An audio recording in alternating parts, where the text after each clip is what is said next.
Sairam para bakta yang terkasih, kembali lagi bersama saya, Bhavna, yang akan menemani Anda pada episode 9 bagian kedua ini. Pada bagian pertama dari episode ke-9 ini, kita sudah melihat sebuah video dari series Pesan Ilahi dan mendengar wacana Bhagavan yang menjelaskan betapa pentingnya untuk selalu menjaga pikiran kita agar tetap fokus pada hal-hal yang baik. Pikiran yang baik adalah sumber dari perkataan dan perlakuan yang baik.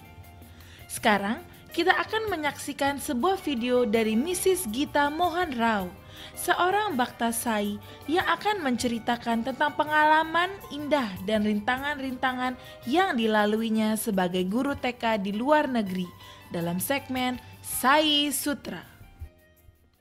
I was teaching kindergarten in the US for many years. So when I was there teaching, suddenly one year a couple of the teachers came and told me, I was teaching kindergarten. Some of you may have heard this story, but somehow again this is where Swami is taking me. So this teachers came and told me, Geeta, all your philosophy about love the children, they are your prema putras, all that doesn't work. Wait, this year in September, you're going to get a student and he's going to make your life miserable. This was the warning I got from the teachers from the 4-year-old classroom. So I laughed. I said, this child who comes to me is 5 years and 10 months old. How much mischief can a child learn in 5 years? If he's 15 years, at least the world has entered him. In 5 years, he has hardly lived.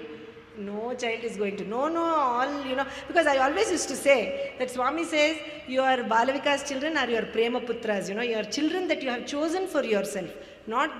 You don't have them because you wanted to have children, but you have chosen to have these children.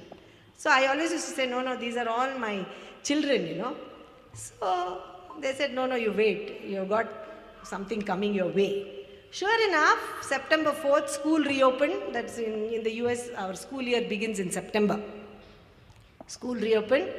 I was waiting at the door to welcome all my new children, lovely little 5-year-olds. This child comes in, and he comes in with a bang. And how is that bang? He picks up a chair and throws it across the room and breaks the window. That was his entry into my life. With a bang. So, from that day on, it was day after day after day of disaster. This boy will take the wooden blocks that you have in the classroom for building and beat the children with the blocks. This boy will take little plastic things and use the edge to cut somebody's hand. So every day became a problematic day for me. And every day I would talk to his family. He came from a broken family. Father and mother were divorced. The child was being used by the parents. The mother will give whatever you want, I will give you if you say mean things about the father. Father will say, if you say mean things about the mother, I'll give you whatever you want. So this child had become a violent child. Very smart, very intelligent, very good looking, very verbal, could speak very well, but very violent. So every day a child in my class was getting hurt. Every day I would talk to the mother. She would say, I know, please bear with him. He's going for counseling. Imagine, small fellow going for counseling. He's going for counseling. We hope to make him better. Please bear. So this went on, but slowly as the days went by, my reputation as a teacher was going down the tubes, because every day one child is hurt in my class. And the parent of that hurt child is up in arms. What is going on? You have no control over your classroom. The children are getting hurt. The child is getting beaten. He would use foul language. So the days went by. Whatever I tried, talking to the mother, father, to the director of our school, nothing worked. So one day, I used to come home and complain to my husband every day. And my husband, who is an operations engineer for NASA, his only solution was, if you don't like it, quit. Don't tell me your problems. So this was the solution, and it wasn't a solution that I could take because Swami had asked me to teach. So this went on for a while, and one day, one Thursday evening, I was lighting the lamps in front of Swami's picture, and I got very upset because that particular day had been a very difficult one. He had hit a child with a wooden block, and we had to call the ambulance, and the child needed 6 stitches on his forehead. So that day I looked at Swami's picture Don't for a moment think that he's not sitting right there, right now, listening.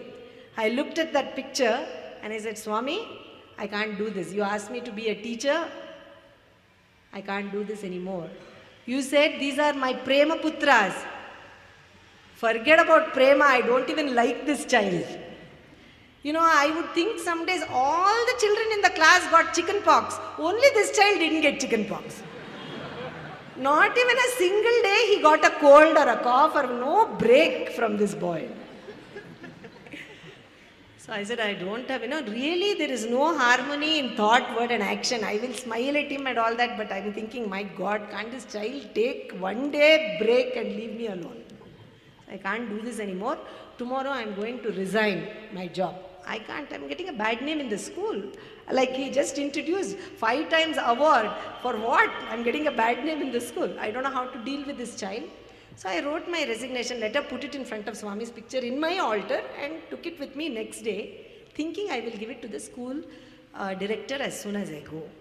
But Swami has his own plan. The day I walked in, the director was very busy with the inspectors. The school inspectors come. She was very busy, so I couldn't talk to her. I went into the classroom.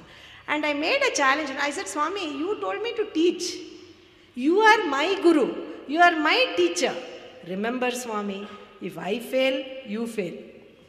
Because you are my teacher. You didn't teach me how to handle this kind of problems, All this I spoke to his picture very vehemently. Went, took the letter.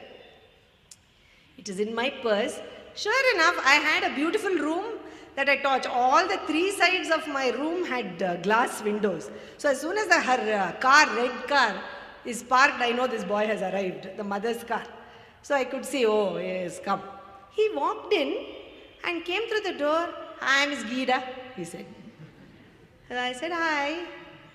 How do you like my clothes, Miss Geeta? Do I look handsome? Very, very bright chap.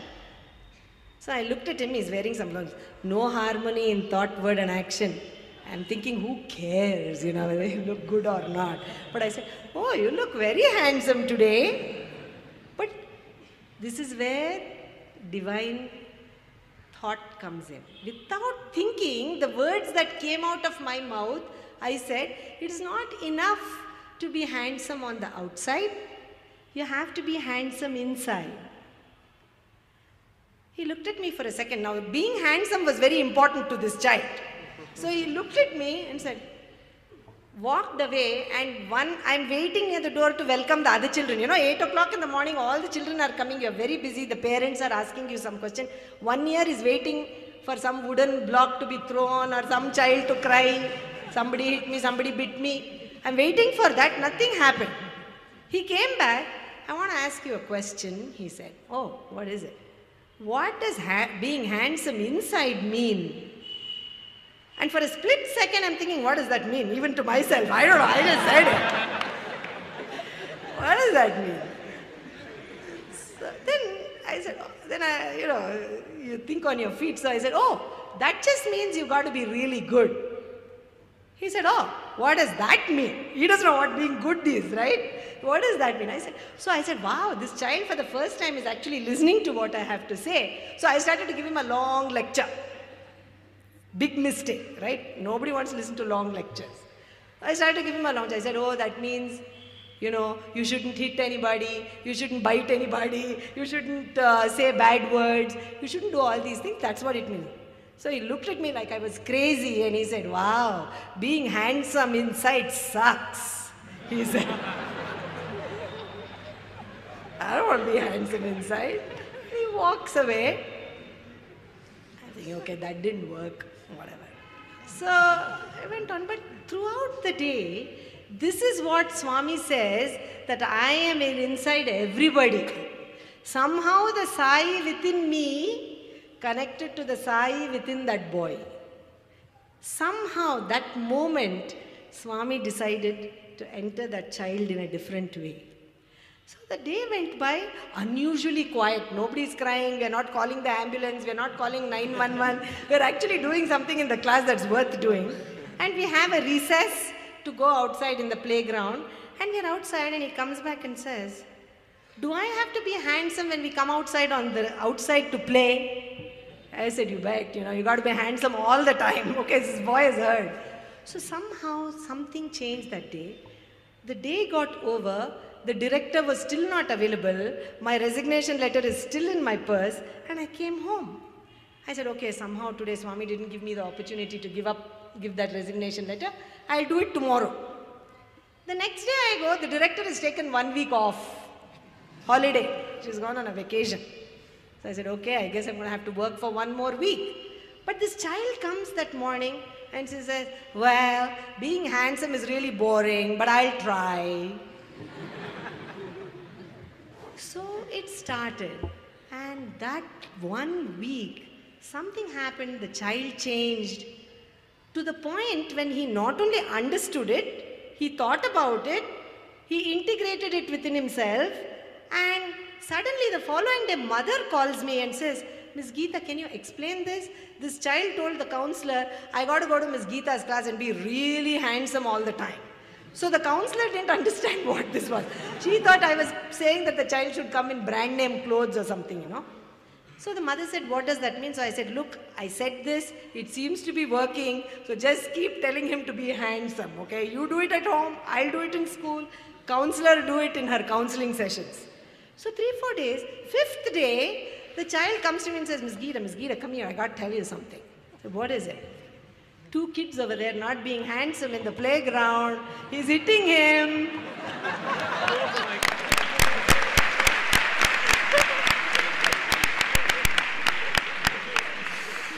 So, he understood it, he's applying it to himself, and he's applying it to the environment around him.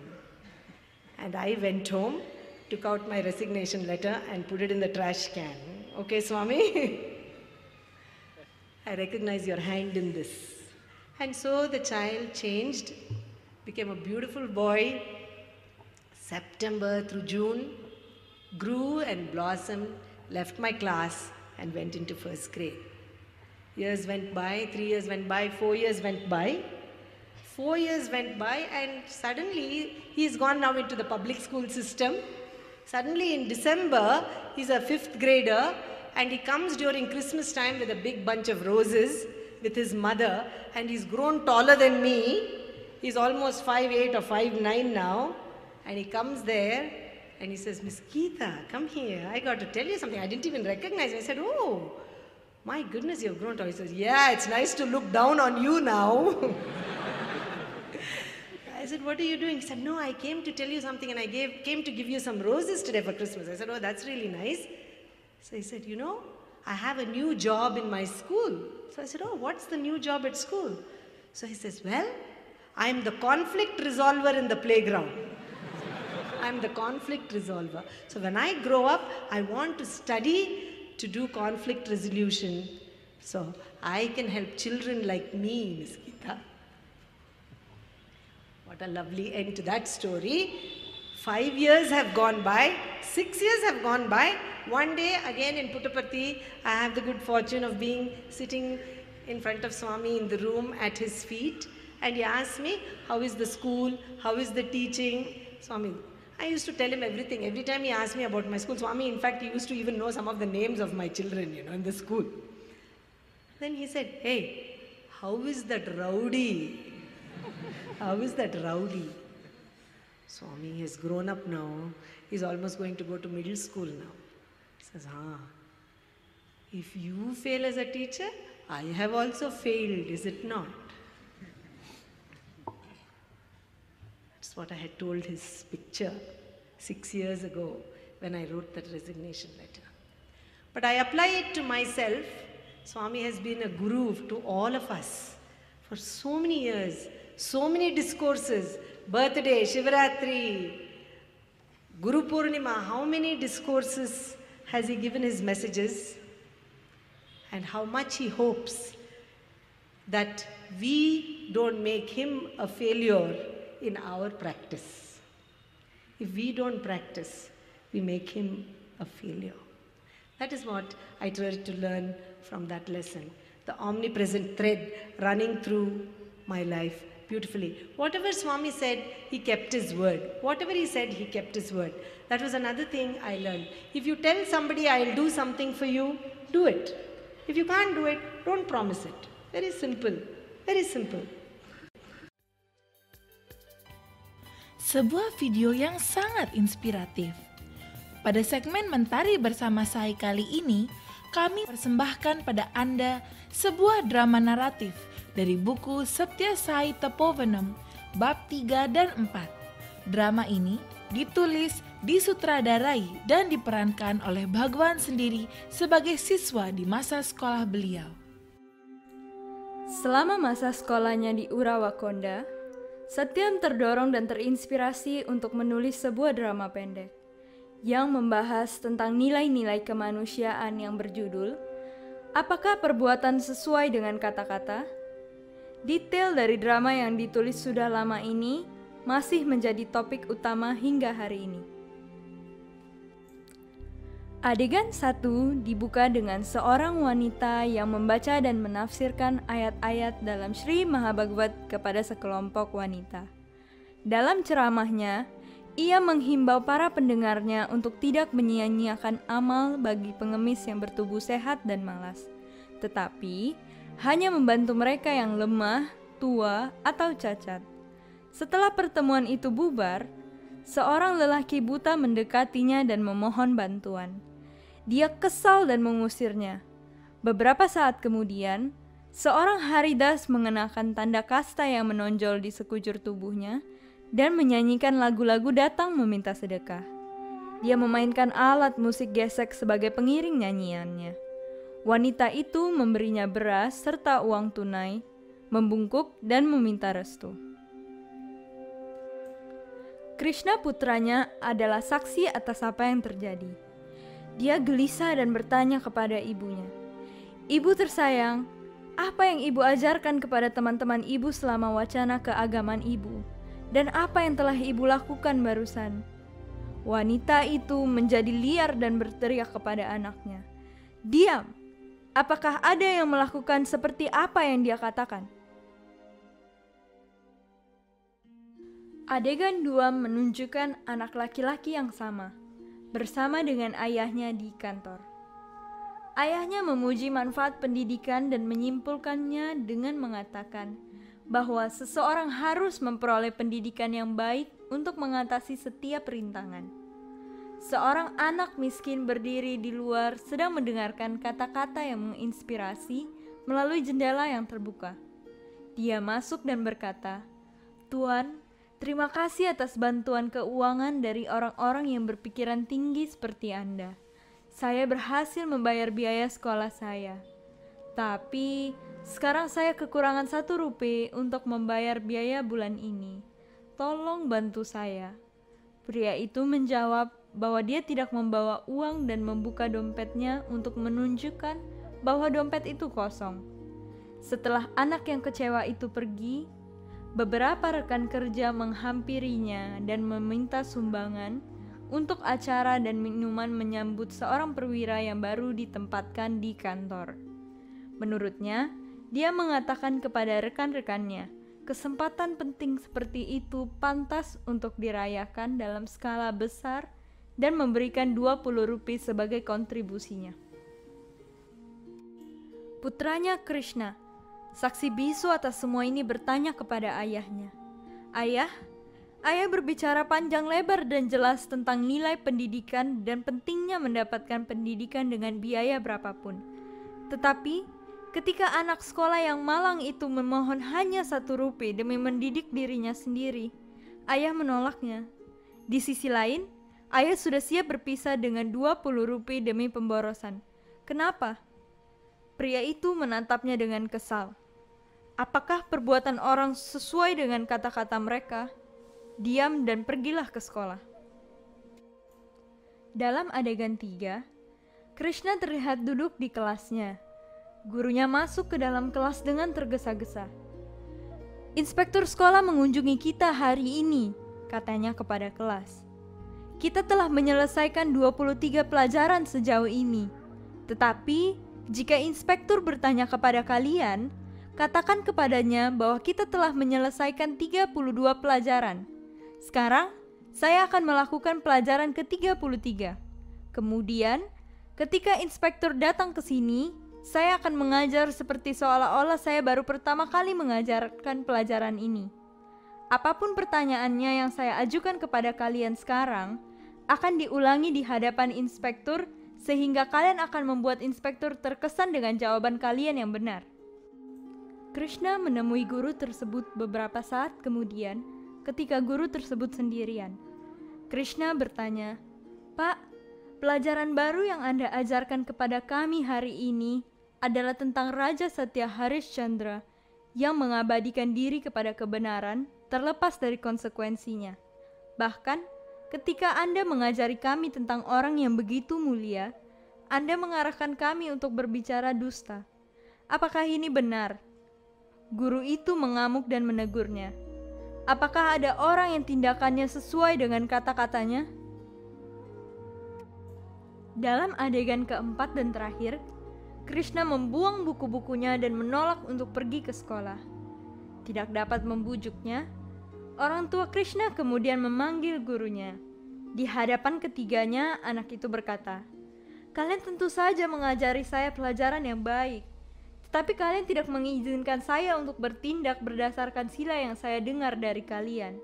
Apa gunanya pelajaran kalian? Saya tidak ingin mempelajarinya." Orang tua dan gurunya terpesona dengan perkataan Krishna, namun mereka lihat intinya, kemudian mengalah dan mengungkapkan penyesalan mereka. Ini adalah substansi drama pendek yang ditulis oleh Satyam ketika dia baru berusia 12 tahun. Dia juga memerankan Krishna ketika dimainkan. Dia menyampaikan melalui peran itu kepada dunia bahwa kemunafikan harus dihindari dan setiap orang harus hidup sesuai dengan kata-kata mereka. Sejak itu hingga hari ini, dia telah berhasil menasihati orang-orang. Kata-kata saja tidak cukup. Tindakan Anda harus sesuai dengan apa yang Anda ucapkan. Pesan ini bergema di seluruh dunia dan membimbing setiap calon sadhaka menuju peningkatan spiritual.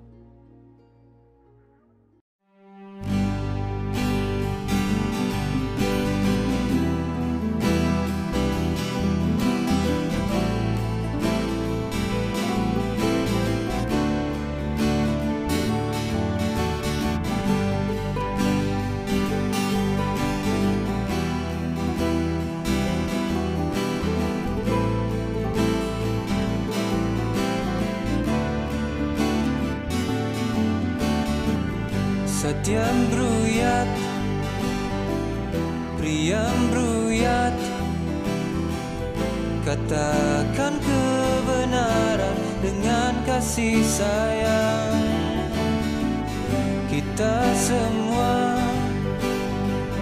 tak berbeda, berwujudan cinta kasih yang sejati. Kedamaian abadi yang kita cari, kebenaran sejati memberi arah. Satukanlah pikiran, ucapan dan tindakan, tak berguna menipu diri sendiri. Satukanlah pikiran, ucapan dan tindakan, kemurnian wujud diri yang sejati.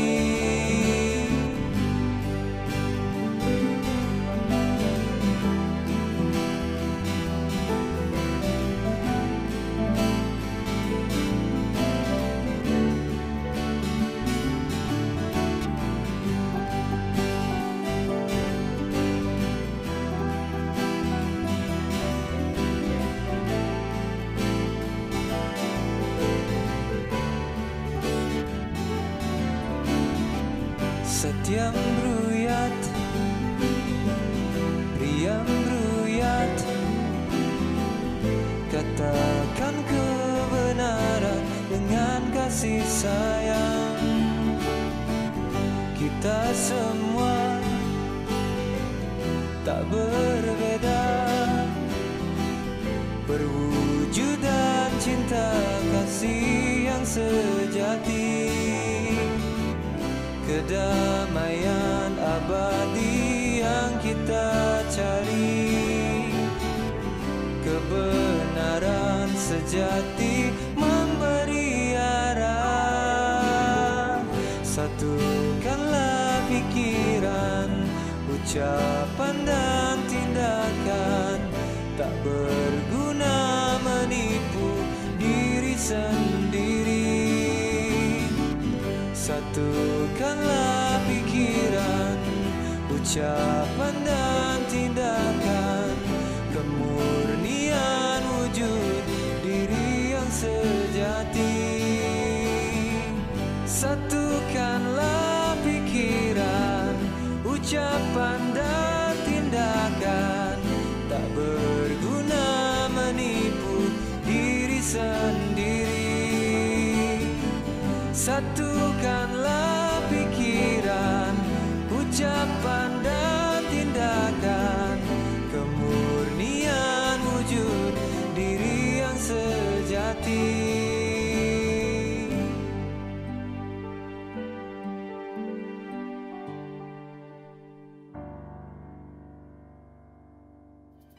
Ternyata dari masa kecilnya suami sudah mengajarkan orang-orang sekitarnya akan pentingnya persatuan antara pikiran, perkataan, dan perbuatan. Tidak terasa kita sudah sampai pada akhir dari episode kali ini. Jangan lupa untuk saksikan episode minggu depan masih dengan topik yang sama, yaitu persatuan antara pikiran, perkataan, dan perbuatan. Ingatlah, suami selalu mencintai kita. Sampai jumpa. Jai Sai Ram.